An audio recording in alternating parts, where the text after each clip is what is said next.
You're here again. Same hour, same screen light carving shallow shadows across the same walls.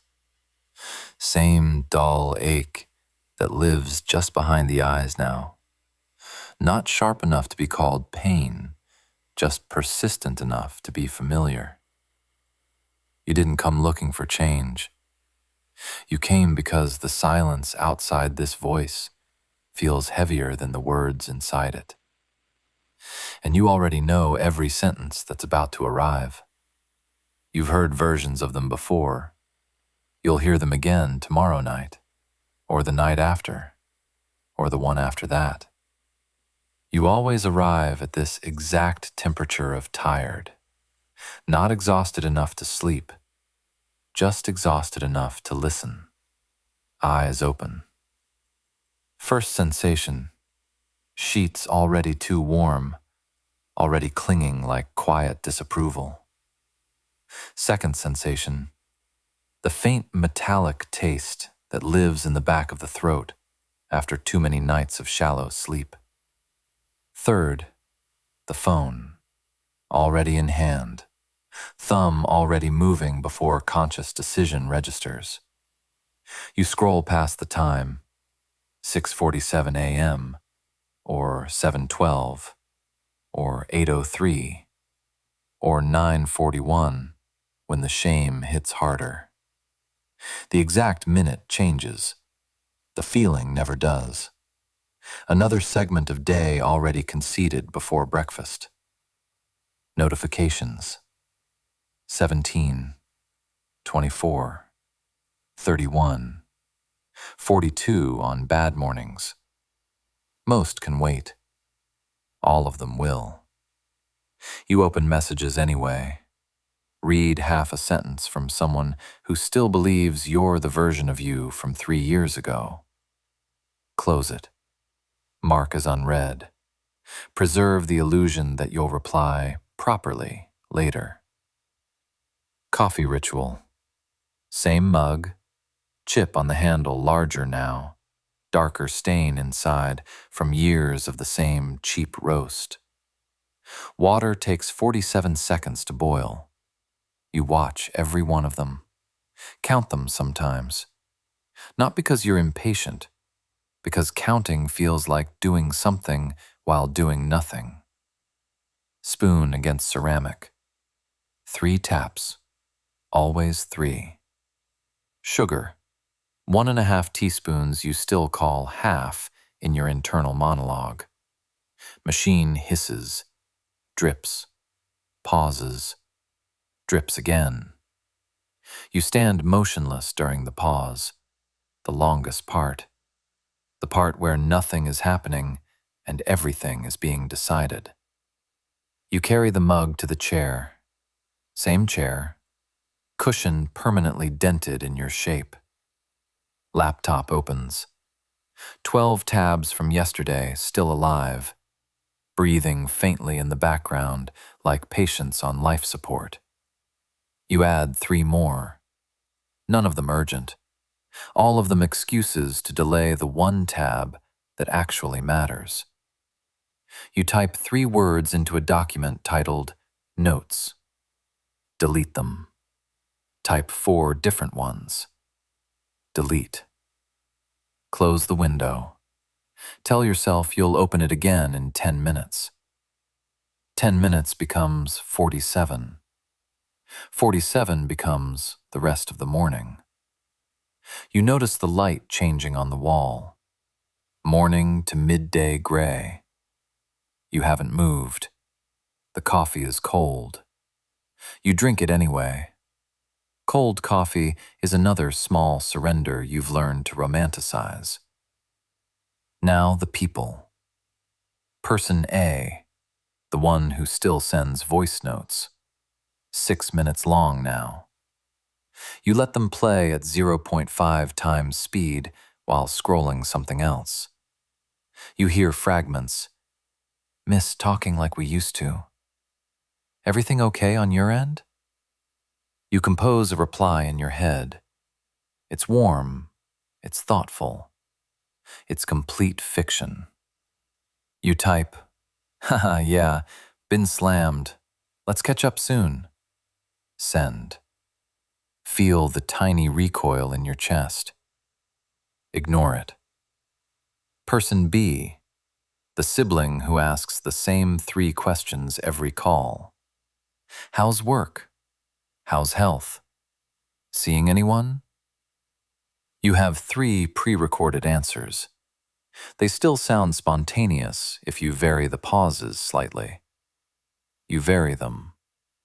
They believe you, or pretend to. You both win by losing less. Person C, the old friend whose birthday you remembered 3 days late, posted happy belated on their story instead of texting. Saw they viewed it. No reply. Relief plus guilt in equal proportion. The mixture has its own texture now. Familiar, almost cozy. Person D, the one you ghosted gradually. No fight, just slower replies to shorter replies, to emojis only to seen, to nothing. You still check their profile sometimes at 2:14 a.m. See they're doing well. Feel something that might be envy or might be recognition. Close the tab. Tell yourself it's for the best. Person E, the colleague who still invites you. You say, maybe next time, every single time. Next time never arrives. They stopped asking 6 months ago. You noticed the absence more than the invitations. Person F, the parent who calls and you let it ring twice before answering so it doesn't look desperate. You talk about weather and bills and nothing that lives inside either of you. Hang up. Feel lighter for exactly 90 seconds, then heavier than before. You maintain these distances with surgical care, not because you hate closeness, because closeness would require showing the receipts, the years of postponement, the quiet decay, the private agreements you've made with inertia. Better to stay the polite ghost, better to remain lovable in theory, and the body keeps score. Left shoulder lives at 70 degrees elevation permanently now. You roll it once every few hours. It cracks, doesn't release. You accept the crack as proof of movement. Breath arrives in the top third of the lungs only. You notice when you lie down. Try to deepen it. Get 3/4 of the way. Give up. Return to shallow. Shallow is efficient.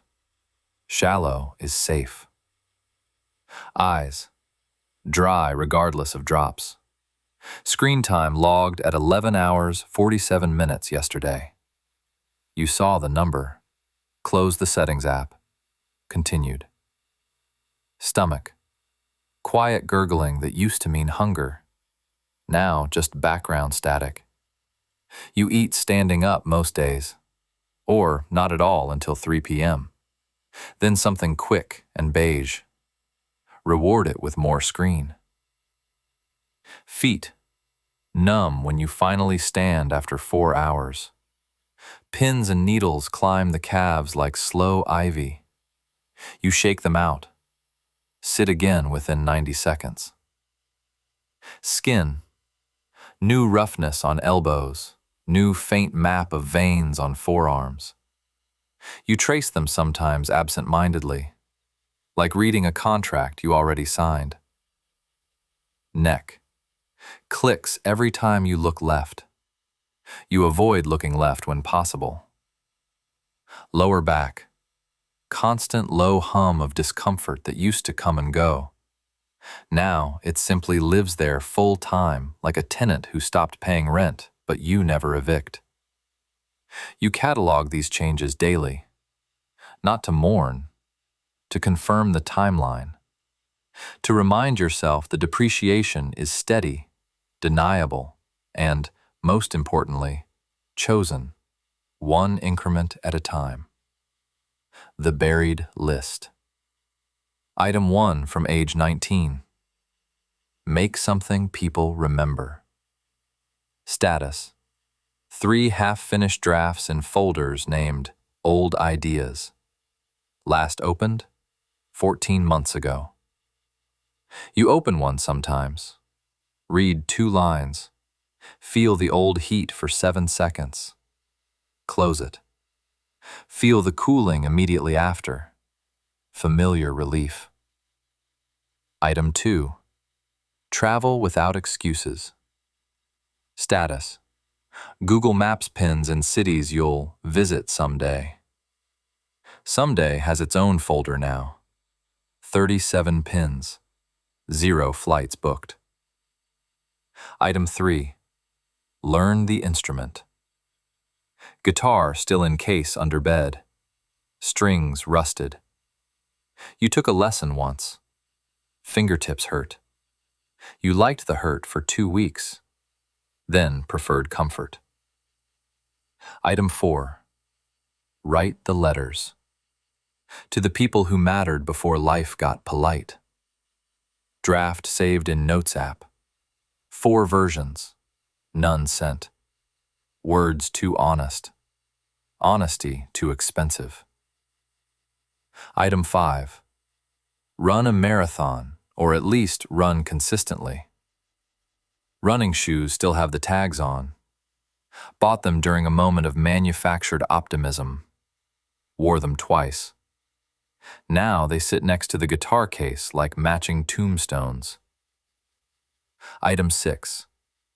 Read all those books you bought to become smarter. Currently, 47 unread titles on the shelf. You buy new ones to feel progress. The stack grows. The knowledge doesn't. Item 7. Meditate every day. Downloaded 7 different apps over 4 years. Longest streak? 11 days. You still have the notifications turned on. They arrive like gentle reprimands. You swipe them away. You walk past these graves every night. Sometimes you bring flowers, a new playlist, a motivational quote screenshot, a 5-minute meditation you never finish. Sometimes you just stand there. Feel the tug. Let it fade. Walk away. Come back tomorrow. The cemetery is well kept. No weeds, no visitors except you. No resurrection planned. You have become comfortable inside the structure you claim to hate. The bars no longer feel like prison. They feel like architecture. You lean against them. You hang pictures on them. You call the limited view perspective. You call the silence peace. You call the repetition stability. Every night you perform the same ritual. Open the app, find a voice that sounds tired enough to understand. Let it describe the cage in detail. Feel the pressure mount. That clean, honest pressure of being seen in your failure. Let it sit in your stomach like a stone you swallowed on purpose. Then, when the pressure becomes almost unbearable, you close the app. You tell yourself, that was enough for tonight. You go back to sleep inside the same structure, exactly where you chose to remain. You come back because the echo is the only thing left that still speaks your real name. Everything else, friends, family, work, mirrors, calendars, uses the stage name. The echo doesn't. It knows the excuses before you finish typing them. It knows the routes you'll take to avoid the truth. It knows you'll be here again tomorrow night, listening to the same accusations, wearing slightly different sentences. And some small, stubborn, still honest part of you needs to hear it. even if only to feel the weight for a few more hours before you set it down again and return to the life you keep choosing. You're here again. Same pressure behind the eyes. Same mug probably still unwashed. Same tabs. Same promises whispered only to yourself. You lean into the bars now. They're warmed by long contact. You call the limited view realistic. You call the silence between attempts rest. You call the repetition life. Morning again, phone again, scroll again, coffee again, cold again, tabs again, delete again, people again, distance again, body again, ache again, dreams again, graves again, tug again, fade again, cage again, lean again, echo again. It's always been you. It's always been you. It's always been you. Same hour tomorrow, or the hour after, or whenever the quiet gets too loud again. The same inventory, slightly heavier each time. Never quite heavy enough to force movement, just heavy enough to keep you listening. You're still here, still choosing, still listening. And the echo waits, patient, accurate, unforgiving in the gentlest possible way. You're here again.